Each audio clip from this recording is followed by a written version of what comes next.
you are a Netflix subscriber, and you're a sports fan, you have probably watched a documentary. They have done really, really good sports documentaries for the most part. Drive to Survive, the Formula One one. Good English, Michael. But the Formula One edition of Netflix's documentary was wildly popular and boosted Formula One's popularity in television ratings. People loved it. You got a deep, intimate, behind-the-scenes look, and then the same thing happened with golf. Full Swing, same deal. Behind-the-scenes, raw, real documentary about real athletes going through a season. The same people did the same thing this past season for SEC football. And it's going to come out in the summer of 2025. Although there were some opt-outs. 6 programs opted out of being included. The interesting ones. The interesting ones. Yeah. But an inside look at the SEC conference, that's what we're going to get? That's what we're going to get. We're going to get a Drive to Survive, full swing version of SEC football, Netflix style. And I cannot wait. All right, we got no Alabama. We got no Ole Miss. We've got no Georgia. No, who else? No Texas, no Oklahoma. I'm missing one. I don't know. I mean, we know the 8 that are in. Yeah. So, of which one of is Mississippi State.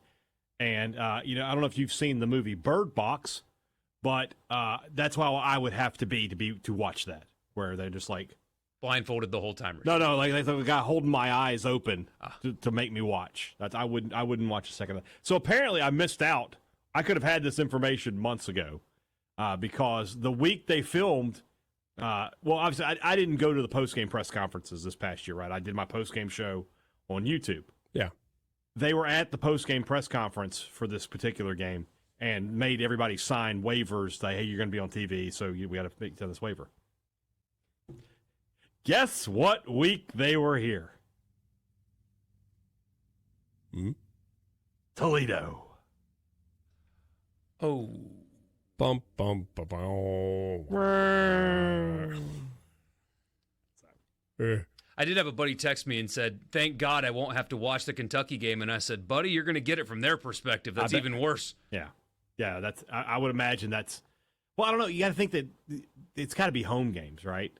Oh, maybe that's all it is. Because that way you get the full, I think it's got to have to be around home games. So we get a message that Ole Miss probably said no because of their commitment to their own produced in-house show this season. Which would make a lot of sense.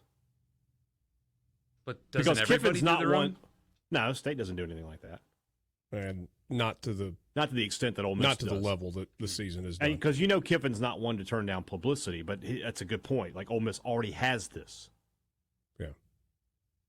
That's not available on Netflix, but it does show. I mean, I have no idea where I was. Somewhere along the season, I was eating breakfast in the lobby of the hotel. Oh, I was in Philadelphia doing the Temple game, and I looked up while I'm watching breakfast, and one of the TVs is carrying the season on it in Philadelphia in, like, late September. I was like, it's weird. No idea if that's actually why it is. That makes sense, right? 1 + 1 sometimes equals 2, and sometimes in situations like this, it maybe doesn't. But I think if that's the case, that would be a misstep, in my opinion, from Ole Miss. Because the season is great. It's great. Millions upon millions upon millions upon millions of people watch Netflix, specifically these documentaries. Well, and I think it'll get a lot of play in the middle of next summer when we're all jonesing for football. Oh, yeah. I mean, that's a perfect time for that. But not everything that Netflix puts out that's football-centric is great. There was the Florida thing. That stunk out loud. That's a good point. That was really bad. Now, that was part of a different series. That was the same one that did the Johnny Manziel thing, and there's nothing really new there. I mean, we watched, and it was okay, but nothing great. Nothing great. Yeah, because this is... But guess what? I'll watch. Yeah, I mean, this is different than the Florida thing, at least hopefully, because the Florida thing was covering a team of the past in scandal and stuff, and they didn't address it well. At least this is more like day in the life kind of stuff. Yeah. And so it's hard to tell a bad story when it's a true story happening right in front of the camera's face, you know? Yeah. Hey, Dad, somebody tells us that Brandon Langlois posted online that they were along for the A&M game, the Florida game, and traveled with the team to the Egg Bowl. Oh, well, there you go. Does that make you want to watch it more now? No. In fact, it makes me want to watch it less. Tim in Tupelo. The Kings of Tupelo was the most devastating documentary ever. You guys watched it yet? I have yet to watch it. I will. Haven't watched it yet. I haven't. I need to. I just have not yet.